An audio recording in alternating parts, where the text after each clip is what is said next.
हिवाळ्याला सुरुवात झालेली आहे आणि काही 2 दिवसांपासून थंडी आपल्याला जाणवत आहे. तर पुण्यामध्ये थंडीचं काय वातावरण आहे ते एकंदरीत बघूयात आपण.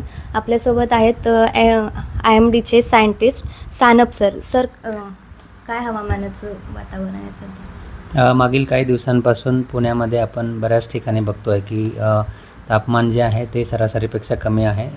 ते 12 ते 14 डिग्री सेल्सिअसच्या दरम्यान बहुतांश ठिकाणी आपल्याला दिसून आलेलं आहे.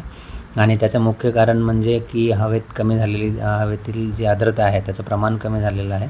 त्याचबरोबर उत्तरेकडनं येणारे जे थंड आणि कोरडे वारे आहेत त्यांचा इन्फ्लुएन्स हा महाराष्ट्रासह बऱ्याच ठिकाणी म्हणजे पुण्यासह महाराष्ट्रातील बहुतांश ठिकाणी तो होतो आहे.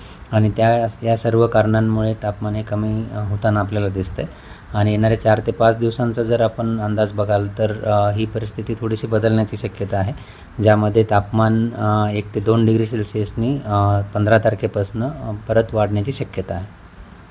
तर पुणेकरांना काय इशारा द्याल, काही धोक्याचा की गुलाबी थंडीचा?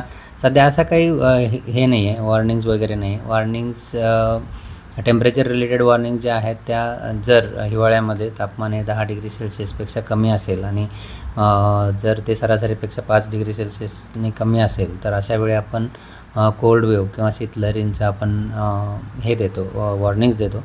ह्यावेळी असं काही परिस्थिती आत्ता तरी जाणवताना दिसत नाही. आणि जर फ्युचरमध्ये किंवा येणाऱ्या काही दिवसांमध्ये जर अशी परिस्थिती निर्माण झाली तर नक्कीच अशी वॉर्निंग्स दिली जातील.